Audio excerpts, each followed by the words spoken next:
Naisip nyo na ba kung sino yung tao sa likod ng mga karapatan na tinatamasa natin mga manggagawa ngayon?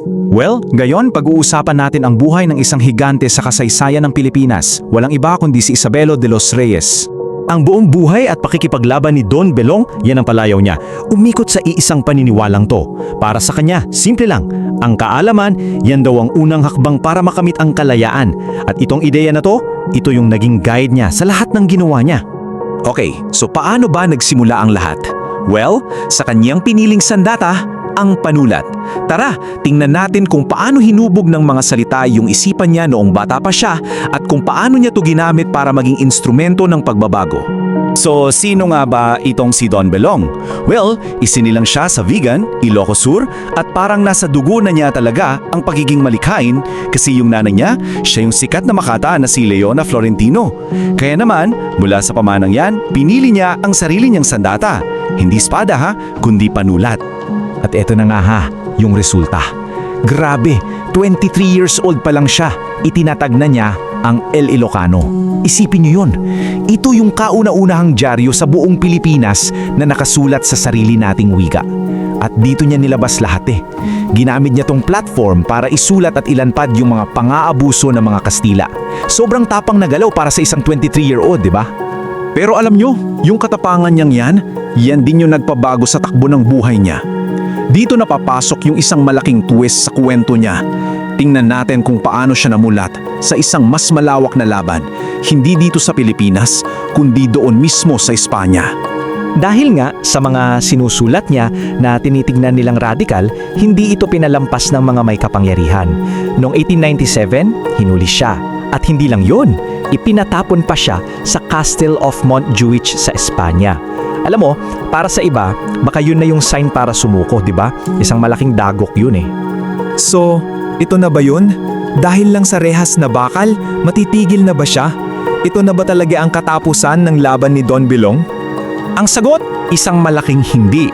Sa totoo lang, yung pagkakakulong niya, hindi yun naging katapusan, kundi simula ng isang malaking transformasyon. Kasi doon sa kulungan, nakasalamuha niya yung mga European socialists. Doon, namulat yung mga mata niya sa ibang klase ng laban. Yung focus niya, lumawak. Mula sa paglaban lang sa mga Kastila dito sa Pilipinas, naging laban na para sa kalayaan ng lahat ng manggagawa mula sa pagsasamantala. So nung nakabalik na siya ng Pilipinas, armado na siya ng mga bago at radikal na ideya. At dito na nagsimula yung dalawang malakas na sigaw na babago sa kasaysayan natin. Yung sigaw para sa karapatan ng mga manggagawa at yung sigaw para sa isang simbahang Pilipino. Ito yung isa sa pinakamahalagang ambag niya.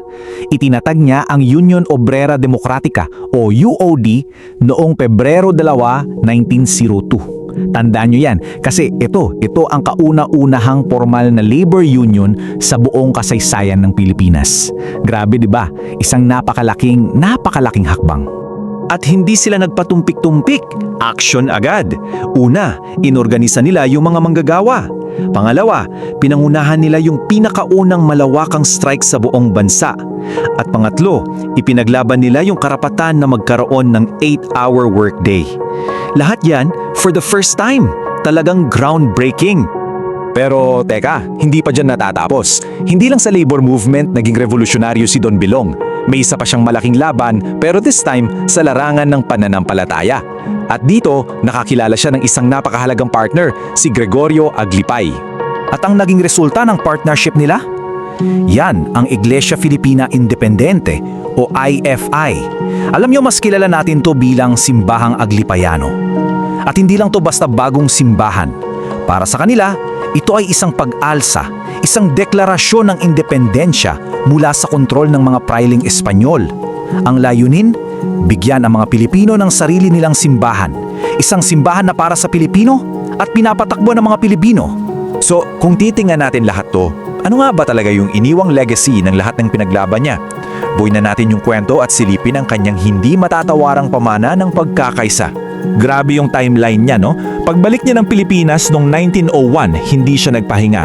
Pagdating ng 1902, boom! Itinatag niya pareho yung UOD at IFI.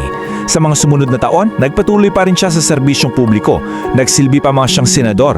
Pumanaw siya noong 1938, pero yung mga sinimulan niya, hanggang ngayon, buhay na buhay pa rin. Kaya naman, yung legacy niya sobrang lawak.